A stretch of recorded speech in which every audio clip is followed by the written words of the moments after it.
So when I was 16 years old, I had a boyfriend that I was going to study with. He was a couple of years older than me, so of course I thought he was extremely cool.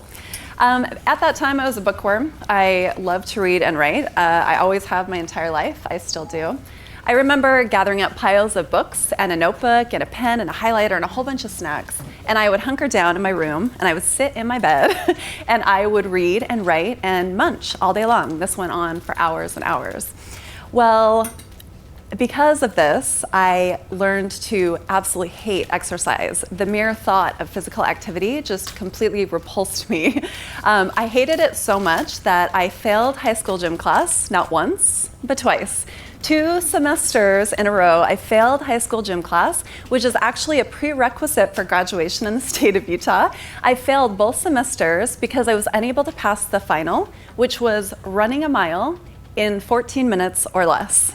Now, looking back on this, I'm still a little bit baffled how I was not able to pull this off, because I think most of us could probably power walk a mile in 14 minutes or less. But that should go to show you just how out of shape I was and how much I hated the thought of physical activity. Well, during this time, also when I was 16, I was working at a retail store at the mall, which contributed to some pretty poor nutrition habits. I was eating chocolate donuts and cherry Coke for breakfast every single day. For lunch, I was eating from hot dog on a stick or Cinnabon, and sometimes it was both. For dinner, I was eating fast food with a boyfriend. We used to eat out every single night. Burger, fries, Coke, and a shake. And a shake was not just common for us, but it was our standard dinner. So between the really poor nutrition choices and prioritizing hanging out with the boyfriend, on top of hating physical activity, I was gaining weight really, really quickly. At 16 years old, I ended up weighing almost 200 pounds, which for me, I was shorter, less muscle mass, very, very uncomfortable. So one night I'm hanging out with the boyfriend and he turns to me out of the blue and he looks me right in the eyes and he says, "You know, you're getting pretty fat." Now, I think we all know that as a 16-year-old teenage girl who's extremely self-conscious, because that's just the way we are back then, this was an extremely difficult comment to hear coming from anybody. But coming from the boyfriend, the older, cool boyfriend, this comment was absolutely devastating to me.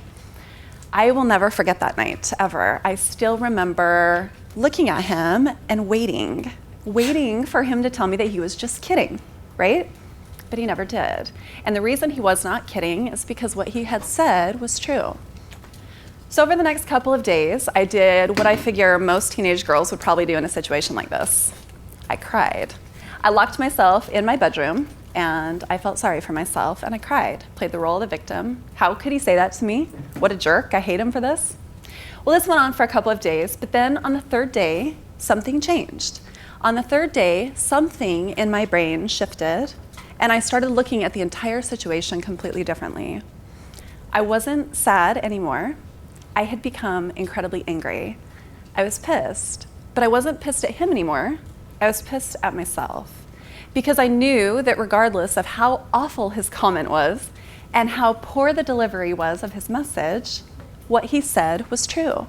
I wasn't taking care of myself. I was eating a ton of fast food. I wasn't exercising, and because of that, I had gained a substantial amount of weight. I knew right then that something had to change. Things had to change. So I decided things were going to change effective immediately. The next morning, I called him up and I dumped him.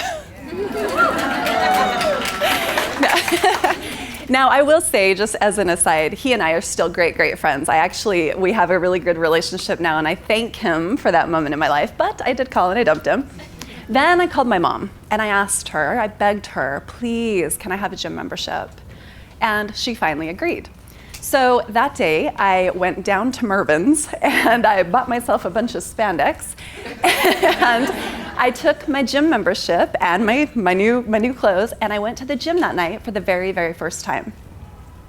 Now, when a woman walks into the gym for the very first time and she has no idea what she's doing, what's the first thing she's gonna do? Cardio. Into the group fitness room is exactly where I went for my first step aerobics class. I knew what step aerobics was. I had heard my aunt talk about it, and I had gathered that it was kind of just dancing around the step, listening to good music. I thought, I can do that. I almost died that day. I remember having that horrible white, hot, burning sensation in your lungs, and I was dizzy, and I felt sick, and I thought, I am never gonna make it out of this alive. But I did. I finished that class, and I remember after I left, I had 2 feelings. The first feeling was shock. I was extremely surprised that I actually survived, but the second feeling was accomplishment. I did survive, and I stayed, and I tried my best, and I finished the class, and I walked out at the exact same time all the other participants walked out. And for that, I was proud of myself. And it was that feeling of accomplishment and pride that brought me back the very next day. And that's exactly what I did. So I went back the next day, I took another aerobics class. So this went on for a couple weeks. I forced myself to go back. I actually started to enjoy it. Eventually, I started taking a spin class. I added that into the mix. So every day when I went into the gym, I would pass the weight room. And I thought, I really want to lift weights. But so scary, right? I was a teenager, so it can be still scary today, but it's a bunch of guys, sweaty, hairy guys are slamming weights down and making a bunch of noise. And I was so incredibly intimidated, but I'm not the type of person to be defeated. So I figured out a workaround. I thought, well, maybe if I go back to the gym at night when no one's there, then I can do my little weightlifting routine. So that's what I did. I started going back to the gym every night about 9:30 p.m., ghost town in there, and I would read the little instruction panel on the Nautilus machines, and I would try to figure out how to work them. This went on for a few weeks, and this is also when I developed what became my staple weightlifting routine, which was very aggressive bicep curling and leg pressing, because those seemed the easiest things to figure out for me. So this continued for a couple weeks. Well, if you know anything about my past, because I've written about this numerous times, you probably know that for a long time I suffered from an all or nothing mindset. I was in or I was out. It was yes or no, black or white. I had no middle ground. There was no gray area. Well, back when I was 16, it was very much the same. I knew I was getting my cardio figured out, and I had my weird little weightlifting routine going on that I was doing, but I knew if I wanted to get the results that I really desired, I had to go all in. And going all in for me, and for many of us, means making dietary changes. So what I did is I decided I'm gonna swear off all fast food. That for me was huge because that was pretty much what I lived on. I'm gonna swear off all fast food, and then using an extremist approach, the extremist approach that so many women use when we first embark on dietary changes, I thought, surely less will be more, right? So for breakfast, I changed everything. For breakfast, I started eating a bowl of cereal, raisin nut bran, not to be confused with raisin bran, raisin nut bran for breakfast. For lunch, I was having a turkey sandwich from Subway, just turkey, lettuce, tomato, mustard, vinegar, that's it. And then for dinner, I would have cream of wheat mixed with water. This is what I ate every single day, the exact same meals. I know some of you are like, oh, well, this was back in the day of the low-fat, high-carb craze, right? Yeah, now everyone's like, oh. So my diet choices seemed very much on point with where they were supposed to be. So this is what I ate every single day, groundhog style, for weeks and weeks and weeks. Well, the cardio plus my little weightlifting, in conjunction with those diet changes, something started to happen. My body started to change. I started to lose weight, and I started to gain energy, and my confidence was up, and I started feeling good about myself. So I used those changes to serve as positive reinforcement that what I was doing was right. Well, I'm seeing the change that I want to see, so obviously what I'm doing is right.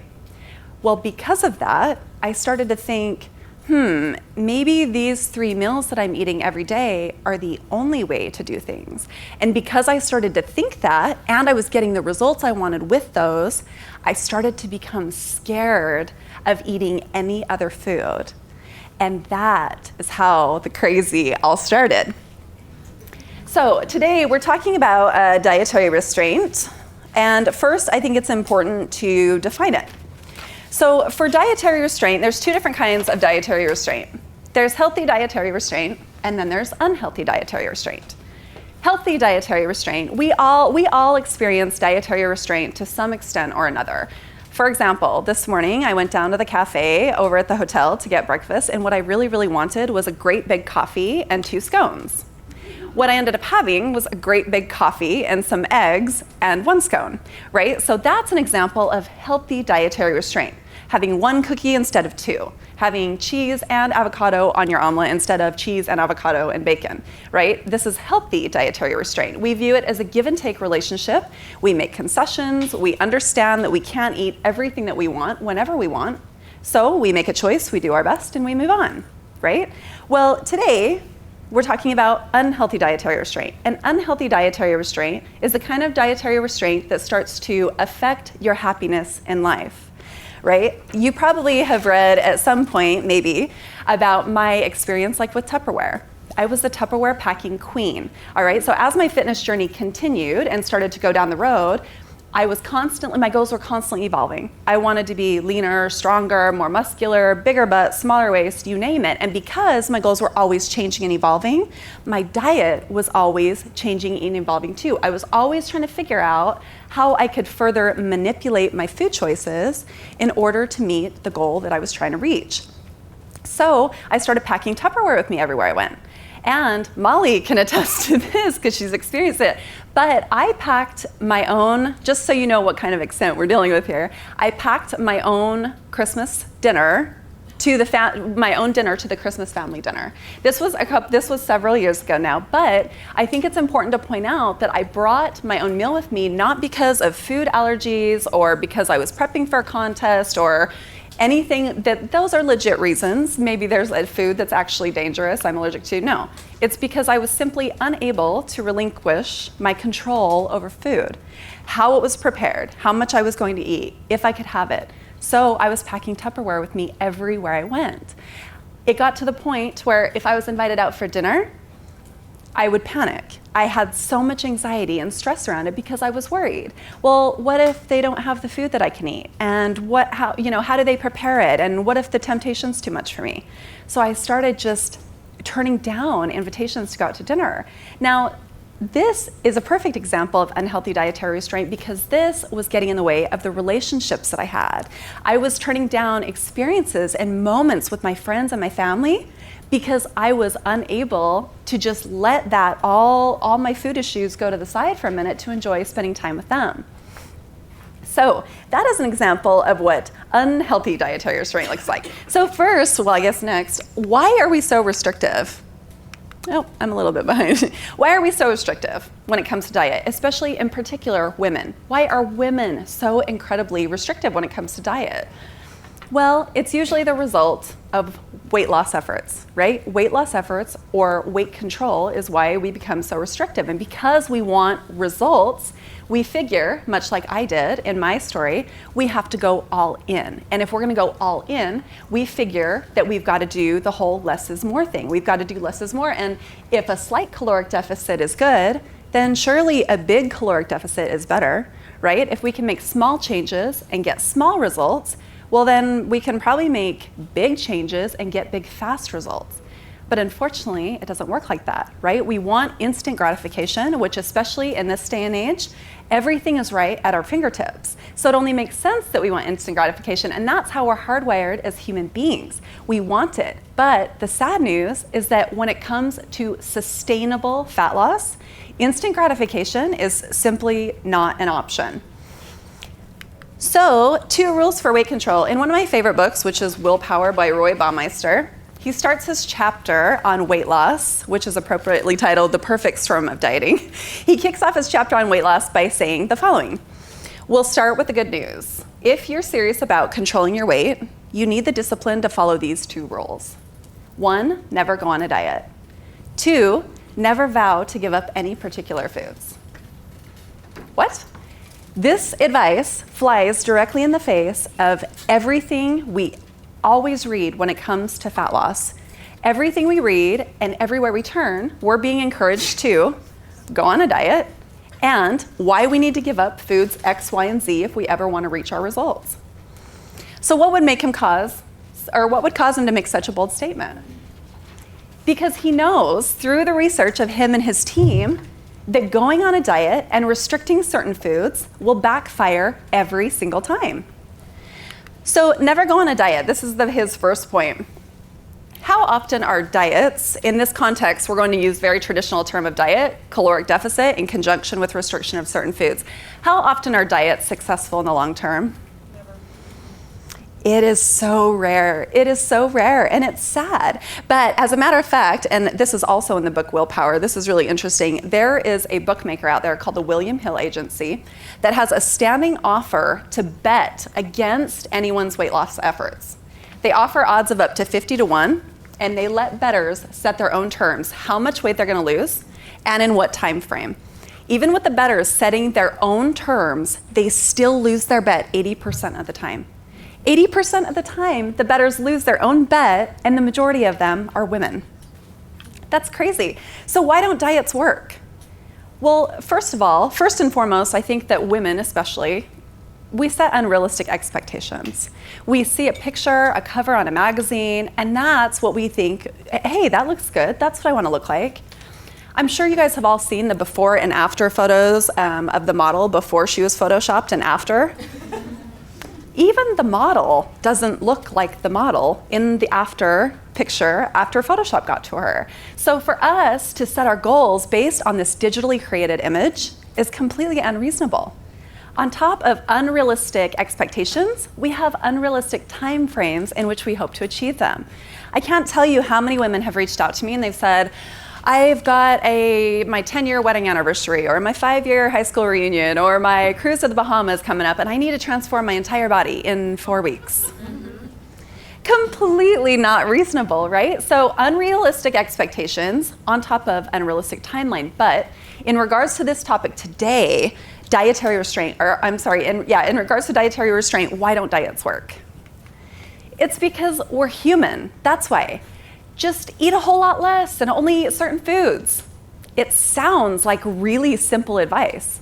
It's great in theory, it's horrible when it comes to execution. It's incredibly flawed, and the reason is because it's a human being standing on the receiving end of that advice, not a robot. You've got this beautifully imperfect human that's developed habits and participates in certain behaviors that do not allow them to follow that advice, that eat less and only eat certain foods. They can't follow that advice for long, if even forever. Now, I'll tell you, I've white-knuckled my way through some pretty hairy diets, and they are very, very short-lived. And the reason why is because hunger sucks. Hunger sucks, that's why. Have you ever tried to study or work when you're really, really hungry? How effective is that? It's horrible.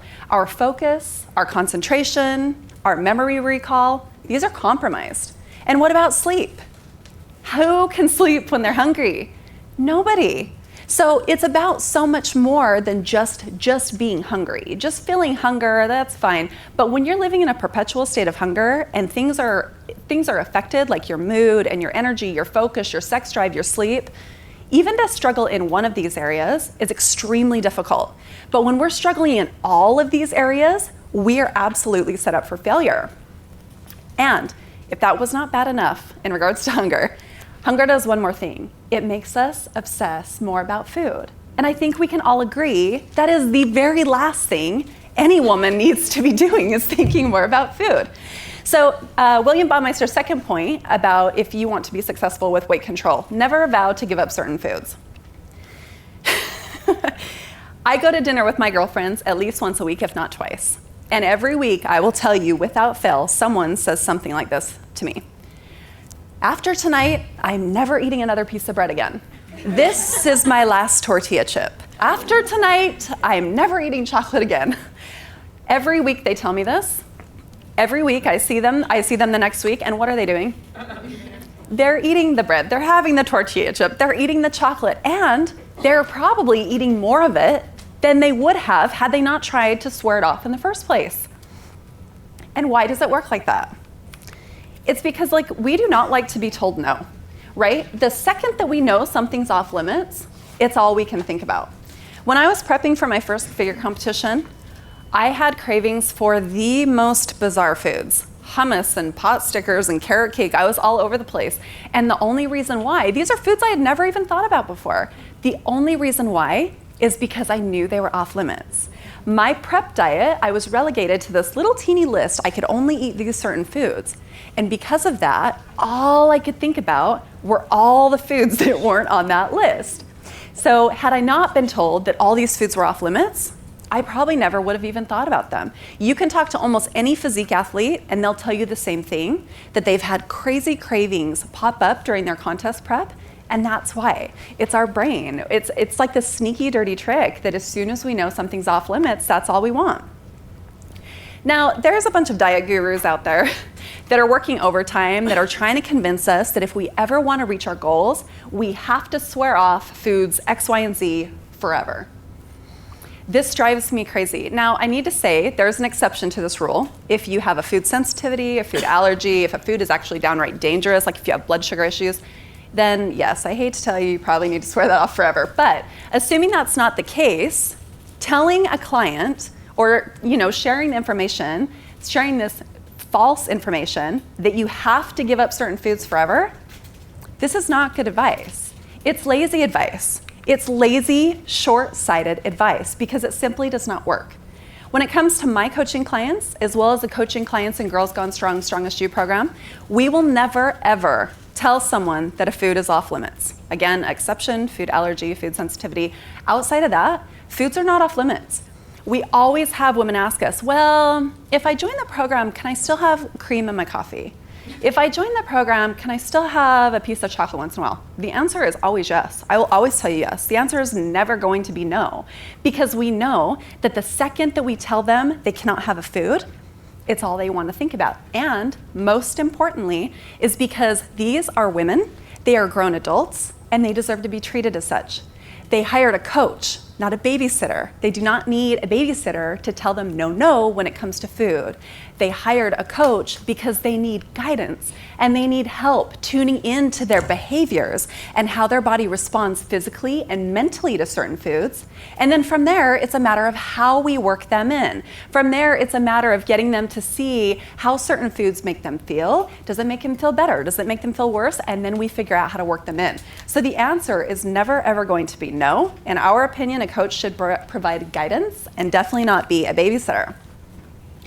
So we know that what we speak, we give great power to, right? When it comes to changing our relationship with food, we first have to change the way that we think and speak about food.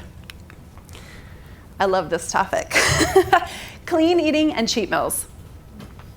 If I never heard either of these terms again, I swear to you, I would die a happy woman. My life would be fulfilled.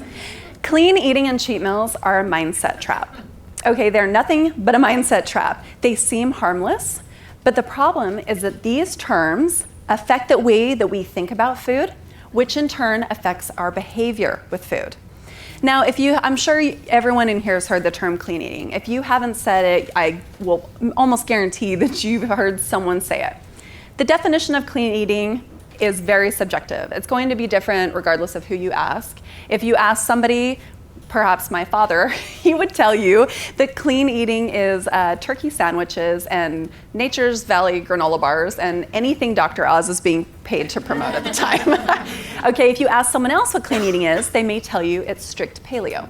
So the definition really varies wildly based on who you ask, but I think that we can all agree that when someone says clean eating, what they mean is they're eating good. Whatever that means to them, they're eating good, right? I'm behaving well, I'm eating good. Oh, I've been so good this week, I've been eating clean, right? Everything's good, thumbs up. But what happens when you're not eating clean? Whatever you deem to be clean, what happens when you're not eating that way? You're eating dirty, right? Or more commonly known in this industry as cheating, right? You're having a cheat meal, you're cheating. Now, clean eating, the definition of clean eating, subjective, hazy, who knows? When we say cheating in regards to food, this is inaccurate. It's actually incorrect. Cheating is an immoral act. Infidelity is cheating. Lying on your taxes is cheating. Eating a cupcake is not cheating, okay? There's a huge, huge difference. So my beef with these terms is not necessarily, again, just the words, but it's how they're causing our brain to view certain foods, which in turn affects our behavior. So if we're saying something is cheating, we're eating something and we're saying we're cheating, what is that? What are we telling ourselves? No wonder we're riddled with guilt when we use that kind of language. The vicious cycle. So again, with the clean eating and the cheating. So clean eating, we already have kind of decided that means basically good behavior, right? You're being good. You're eating good foods. Now, typically, this leads to something called the licensing effect. You may or may not have heard about it. If you're in our Strongest You coaching group, you have, and if you haven't, you will. The licensing effect basically says that we've been so good and our behavior has been so virtuous that we deserve to be bad. Now, in this term, bad means cheating, right? So we've been good, we've been clean eating. Oh, that means I get to eat bad. Now I'm cheating. Well, cheating, bad food, bad behavior leads to guilt, leads to remorse, leads to a vow to eat clean again. So this ends up being nothing but a vicious cycle. So when it comes to cheating, I like to ask people, think of it this way. Would you tell your child that they're having a cheat meal? Like your 5-year-old son, if he's eating a piece of pizza, would you say, here's your cheat meal? Absolutely not. And the reason people say, no, I would never do that is because they would say, I don't want to compromise my child's relationship with food. So why would we do it to ourselves? So to quote Girls Gone Strong Advisory Board member and brand new mama, Jessie Mendel, that's why she's not here, it's just food. Food is neither good nor bad. It's just food. I was sitting at the airport about 2 weeks ago and I had this elderly couple that was sitting right next to me, so I couldn't help but overhear their conversation. The woman was unwrapping some food and it was a hot dog. And she turned to her husband, and I'm assuming her husband, and she said, oh my gosh, I can't believe how bad I'm being. I cannot believe how bad I'm about to be. I'm gonna have to be so good next week to make up for this. And therein lies the problem. Because she has convinced herself that this hot dog is so incredibly bad and her behavior, just because she's eating one hot dog, is so bad that now she was going to make up for it by eating really, really good for the next week. What's probably gonna happen? She is going to eat really, really good, whatever she deems that to be for a week, and then right back to the cheat meal. Now, I mentioned this when I first talked about them, but elderly couple, I think this is important to point this out. They were easily in their late 50s. Easily in their late 50s. Do we still? No. No, my point is how long do we want to be battling this good food, bad food mindset? That's the question. So whether it's 10 years from now, 20 years from now, 30, 40, it doesn't matter. The point is we don't want to be dealing with this in the future, no matter what the future looks like, right? So never go on a diet, never swear off certain foods. Food is neither good nor bad, it's just food. So I'm sure by now you're kind of like, well, how do I ever change my body if I have to live by all these rules? Well, I'm so glad that you asked. So I was out to dinner with my girlfriends, of course, last week, because that's what we do, and I was eating fries, and one of my best friends turned to me and she looked at me and she said, whoa, wait, you're eating fries? I thought fries make you fat. Now, this is a completely legit question and a very common misconception. It's never the food that makes us fat. It's never a certain food that makes us fat or prevents us from losing weight. It's how the food is consumed, how much, how often, and the context of the rest of their diet. So it's never just the food. This brings us to behaviors. So one of the most common reasons for overeating and mindless munching is due to high levels of chronic stress. Now, if we're overeating because we're stressed out, what makes the most sense? To go on a diet that's actually probably going to make us more stressed out because we're restricting and we're counting and we're tracking and all the other mental messiness that accompanies dieting? Or does it make more sense to take that energy and put it towards decreasing your chronic stress levels, which is the problem in the first place? Absolutely, that's what you should be doing. Rather than trying to I call it the Band-Aid diet, rather than trying to slap a Band-Aid on things, We have to get to the root cause of the behavior. We do that before we diet because we know dieting leads to crazy dieting restriction. Another example of that is a lot of people turn towards really carby breakfasts in the morning, like cinnamon rolls and bagels. We as a nation are chronically underslept. And we know that when we're operating in a sleep deficit, our hunger hormones, leptin and ghrelin, to oversimplify, are compromised. And because of that, we turn to carbohydrate heavy foods. So if you've got this person that's really, really underslept, and they're gaining weight probably because they're underslept and because they're making poor food choices because of that, does it make more sense to diet that person? Or does it make more sense to take that energy and just have them focus on getting more sleep? We have to get to the root behavior. So the next step in conquering dietary restraint is eliminate that dieting tunnel vision. Find something else to focus on. I cannot tell you how strongly I feel about this. When I was obsessing and dieting, I became really good at obsessing and dieting because all I did was obsess and diet. I had no other hobbies. I didn't do anything except diet, train, sleep, and worry about my diet and my training and my sleeping. So I wasn't involved in anything else. And because of that, it was really easy for me to stay focused on that behavior that I started to become engaged in, which was just becoming kind of crazy with my food choices. So the best thing a person can do to start to conquer this dietary restraint and get out of that mindset is to find something else to do. Find anything else to focus on. Now, this does not mean you have to throw your goals out the window or set them aside. Not at all. Keep working on your goals. But in the meantime, find something else that you like to do. For me, getting into motocross and mountain biking, best possible thing that's ever happened to me mentally when it comes to dieting, because I just don't think about it anymore.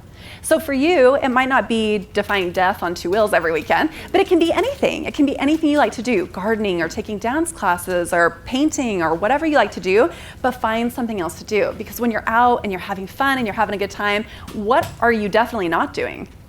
Worrying about your diet is what you're not doing. The next thing is savoring the moments. Okay, so eliminating guilt is really, really important when it comes to trying to get rid of that dietary restraint. A lot of our dietary restraint is because we feel so guilty around certain foods. So a couple of things that you can definitely do is the first thing when it comes to when you should indulge and do so guilt-free is to savor the moments. I had a talk with our good friend Allie McKee a few years ago. She and I were both dieting really, really hard, and we had this great discussion about how important it is to be able to set our diets aside to savor the moments. And this is going to look different for everybody, but maybe it's your anniversary dinner out with your spouse, or it's your 40th birthday party, or it's whatever. But find the moments that really, really mean something to you, and it's an experience, and let yourself enjoy them. Because you'll find something magical happens when you're able to identify what moments really count. You can enjoy them completely guilt-free. So it ends up being a win-win situation. The next for eliminating guilt is, I love this, it's the rule of first bites by Nagar. This is a fantastic indulging suggestion that's created by Nagar. And basically what it says is that every bite of food we take when we're indulging should taste just as good as the very first bite. Because we all know that it's the very first bite that tastes the very best. So when you're indulging in something, if you taste it and you're like, oh yeah, this is pretty good, that's not the dessert for you. All right, we want it to be a blow your mind, knock your socks off, Christmas time in your mouth, kind of, oh my gosh, this is amazing. Because how often, when you eat something like that, how often do you feel guilty about it? Never. Most people are like, oh my gosh, that was so incredibly worth it. So no guilt, no need to feel like you need to make up for things. And the next one is to treat a treat like a treat, not like a meal. So you've identified the moment, you've decided it's really, really worth it. Now we have to ask ourselves, how much of it do we need to feel satisfied? Because enjoying a food is not necessarily about stuffing ourselves full of it. It's about enjoying it and savoring it and enjoying the texture and the flavor and the moment in it. So in summary, conquering dietary restraint, how we label our food affects our behavior with it. What we speak, we give incredible power to. Food is neither good nor bad. It's neither clean nor cheating. It's just food. Get to the root cause of your behavior with food and address that instead of using a Band-Aid diet. I cannot emphasize this enough. Engage in things in life other than just dieting and training. There's so much more out there that your amazing body is capable of. Prioritize your moments for indulging. Use that rule of first bites by Nagar, and treat a treat like a treat, not like a meal. And then this final one, someone very close to me told me a long time ago, and I feel like this applies so perfectly here. He said, what we feed, we grow, and what we starve, we will die. That is it. Thank you.